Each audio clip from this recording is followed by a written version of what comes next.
Maya. In short, Maya is the Māori word for bravery. It's not bound by the physical nature of the noun, but instead it extends into the psychological and spiritual realms.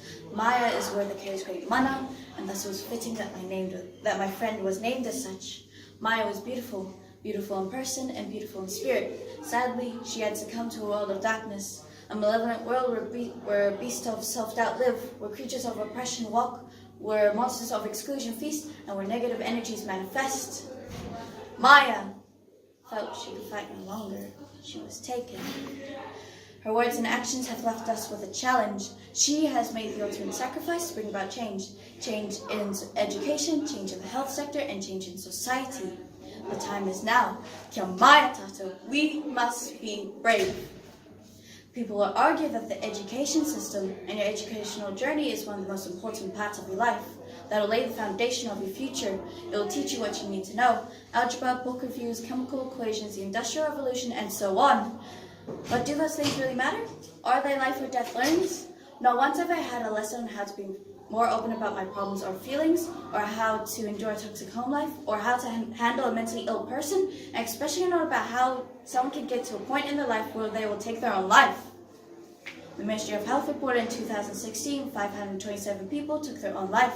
That's more than one a day. Suicide is not sacred, so therefore should be addressed openly.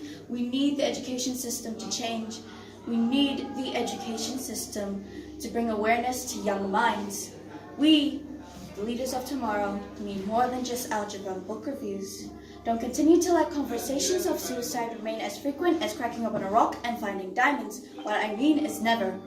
The time is now. Kia Maya Tato. We must be brave. The physical corners of a house can be seen with ease, however the hidden corners of a heart cannot.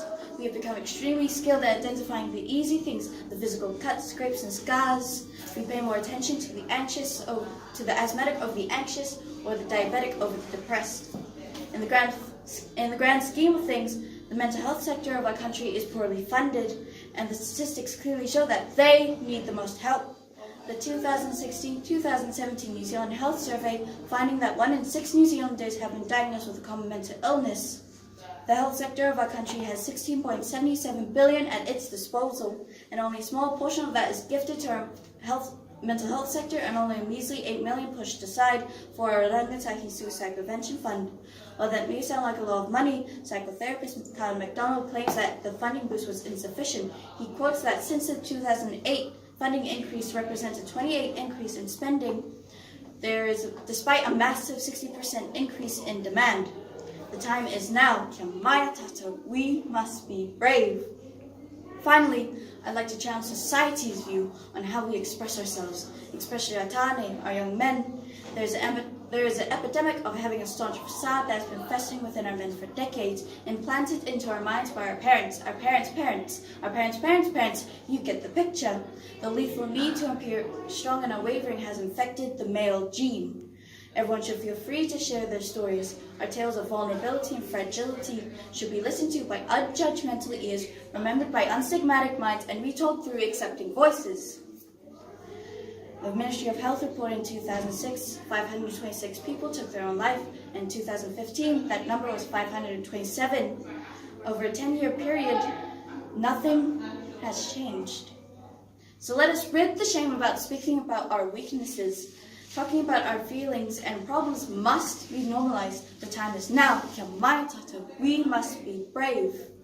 In conclusion, I'd like to state the obvious. Unlike racism, suicide does not discriminate. Suicide is not a picky eater. To suicide, we are all on the menu. However, to combat such a creature, it's as easy as tahi, rua, and toru. 1, 2, and 3. 1. We need a change in the education system to halt the production of victims to the system's ignorance. 2. We need a change in how much the suicide prevention arm of our mental health sector is funded, because $8 million is just not enough. And 3. We need a change in society and to exercise the toxic demon that disapproves of basic human behavior. Don't let Maya's sacrifice go in vain. The time is now. Kia Maya Tato. We must be brave. Kia ora.